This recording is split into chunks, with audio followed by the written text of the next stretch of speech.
Good morning, students, and welcome to another online biology classroom of St. Michael's Academy.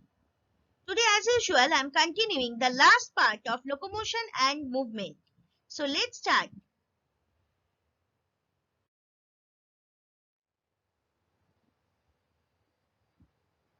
First, we are starting today's class with the discussion of properties of muscle.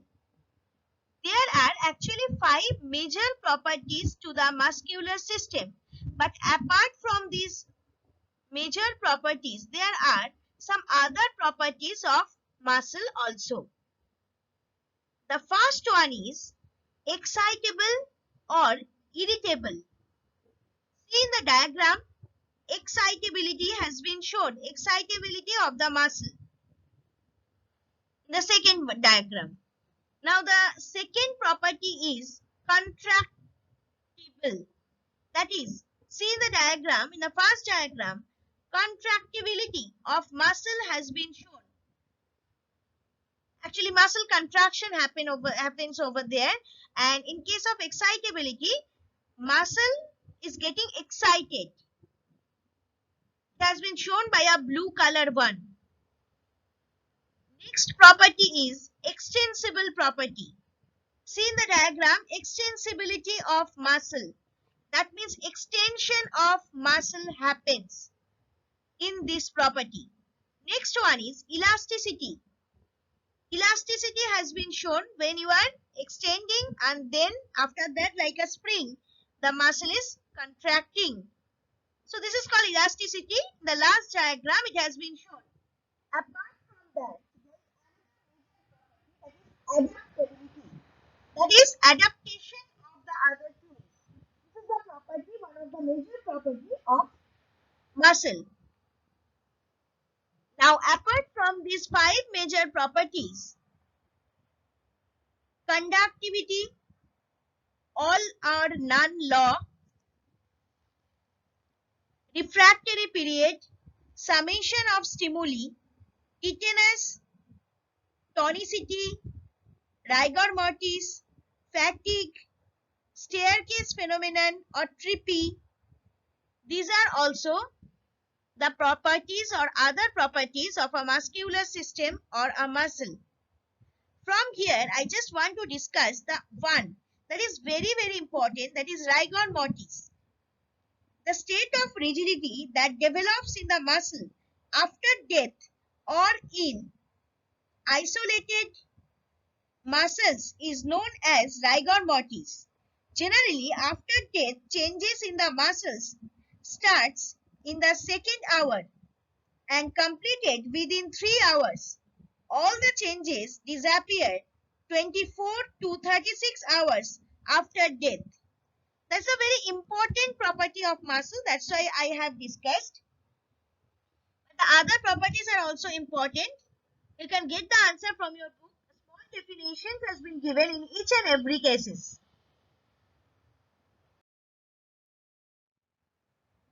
The next one is muscle twitch. Muscle twitching is also called muscle fasciculation. Twitching involves small muscle contractions in the body. Your muscles are made up of fibers that your nerves control. Stimulation or damage to a nerve may cause your muscle fibers to twitch. Most muscle twitches go unnoticed and aren't cause for concern. You please see the diagram carefully. These are the common thing that happens with us. You can understand, but we don't know exactly maybe the terminology. This particular terminology is called muscle twitching. You can see with eyes, eye muscle it's happening, and with hand muscle also it can happen.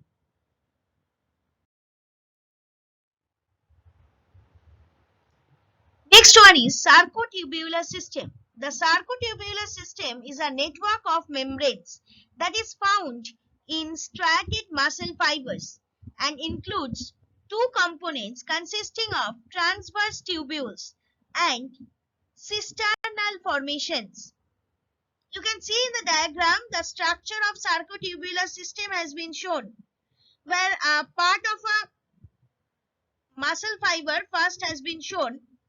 After that, Z band, that is I band, A band, and again I band, that is ZH and Z zone has been shown, where sarcolemma, myofibrils, triad tubules of sarcoplasmic reticulum, mitochondrion has been shown, and terminal cisterna of the sarcoplasmic reticulum, T-tubule, everything has been shown. That means sarcotubular system includes all these things.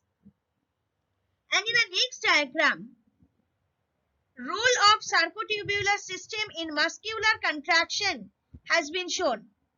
You have already read about actin protein and myosin protein. So here, the sarcotubular system is believed to be concerned with rapid transmission of actin potential from the cell membrane to the myofibril. It is suggested that the depolarization which occurs at the membrane passes along the tubules to the terminal cisterns and releases calcium ions which are stored there. You can see the diagram, everything has been shown over here. This intracellular release of calcium ions migrates towards cross-bridge region and bind with troponin, which in turn bring about a change in tropomyosin molecule, so that the reactive sites of actin filaments are free and cycle of cross-bridge movements goes on, leading to shortening of the muscle. That means sarcotubular system actually helps in cross-bridge formation and the other processes of the contraction of muscle. Especially it occurs on actin protein.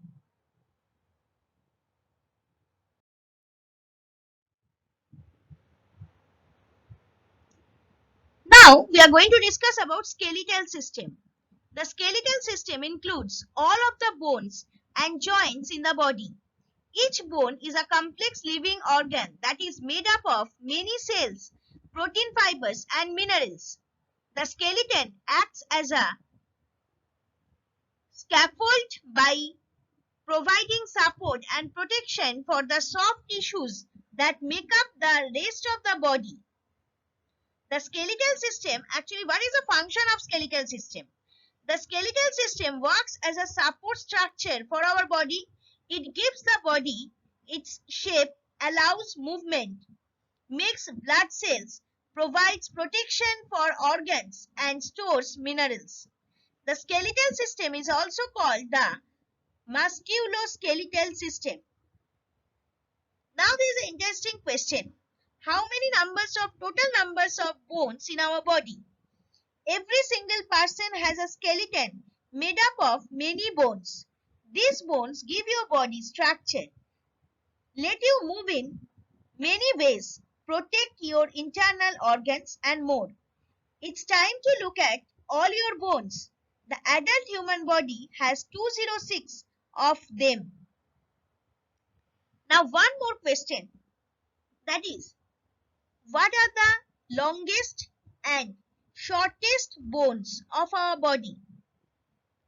So longest bone is femur. It starts from our hip portion and ends to the knee. And the shortest three bones already have studied in class 9, I think so, in sound chapter. Three ossicles or three bones in our internal ear, malleus, incus and steps, or hammer, anvil and stirrup.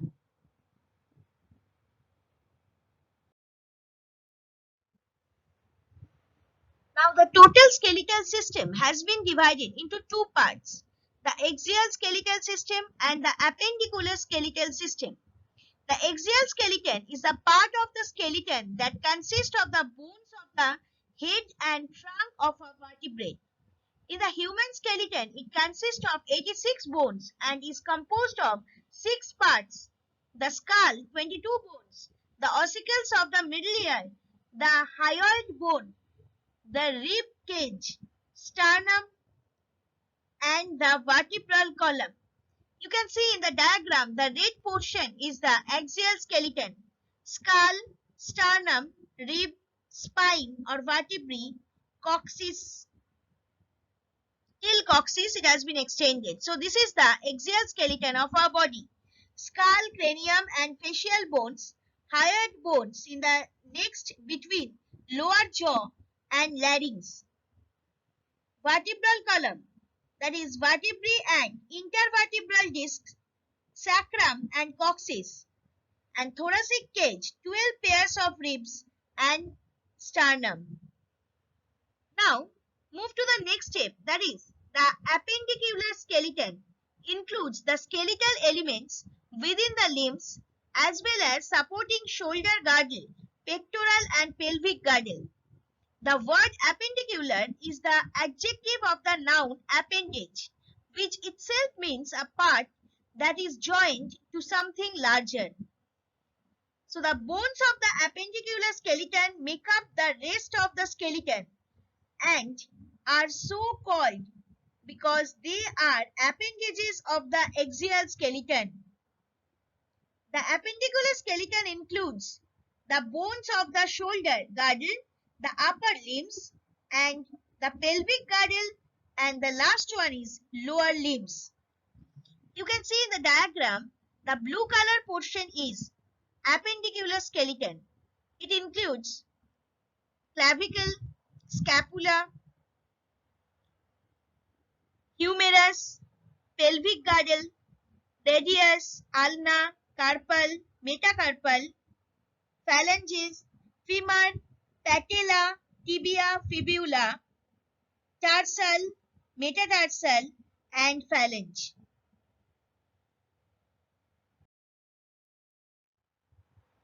Now we are going to discuss about joint. What is joint? A joint is an articulation between two bones in the body and are broadly classified by the tissue which connects the bones.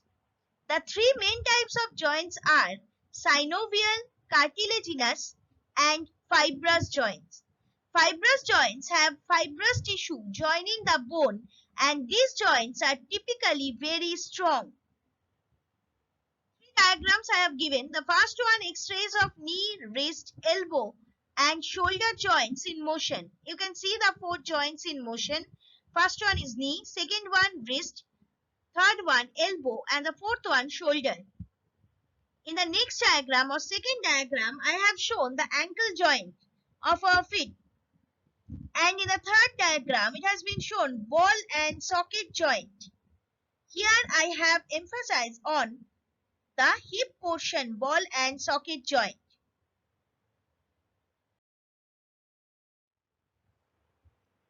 Some disorders of muscular and skeletal system.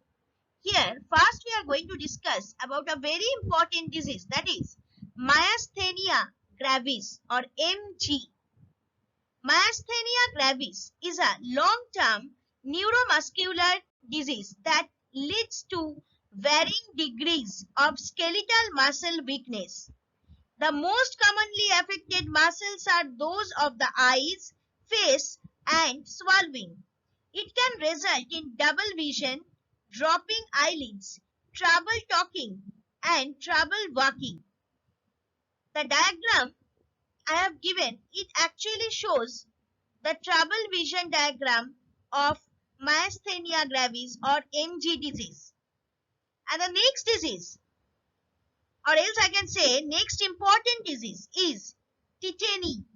Tetany or tetanic seizure is a medical sign consisting of the involuntary contraction of muscles, which may be caused by disorders that increase the action potential frequency of muscle cells or the nerves that innervate them.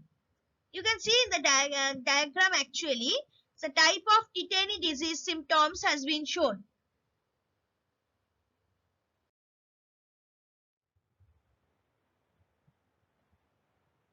Now we are going to discuss about arthritis and osteoporosis. Arthritis is the swelling and tenderness of one or more of your joints. The main symptoms of arthritis are joint pain and stiffness, which typically worsen with age.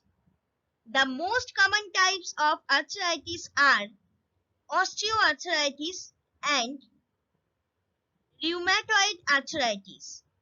Includes diseases osteoarthritis and rheumatoid arthritis. That means arthritis has been divided into these two parts. You can see in the diagram rheumatoid arthritis. In the first diagram it has been shown and its treatment also has been shown. And the first one is actually osteoarthritis in knee joint. It has been shown, and rheumatoid arthritis in finger joint. Now the next disease is osteoporosis.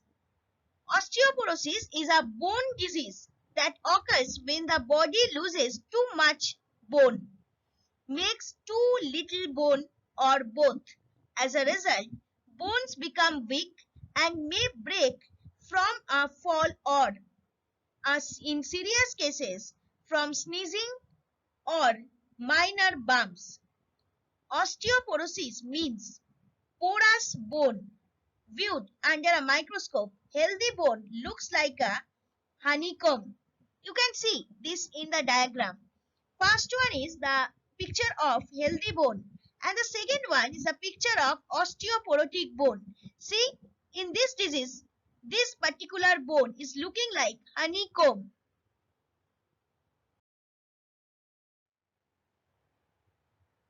The next disease is gout. Gout is a common and complex form of arthritis that can affect anyone.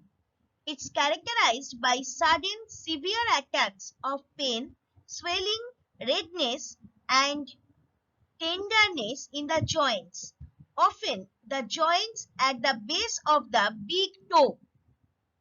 You can see in the diagram, most common gout actually, in case of most common gout, this disease affects the toe, and that only has been shown in the diagram. The next disease is muscular dystrophy. Muscular dystrophy is a group of diseases that cause progressive weakness and loss of muscle mass. In muscular dystrophy, abnormal genes or mutations interfere with the production of proteins needed to form healthy muscle. You can see in the diagram it has been shown the total muscular dystrophy disease of a child.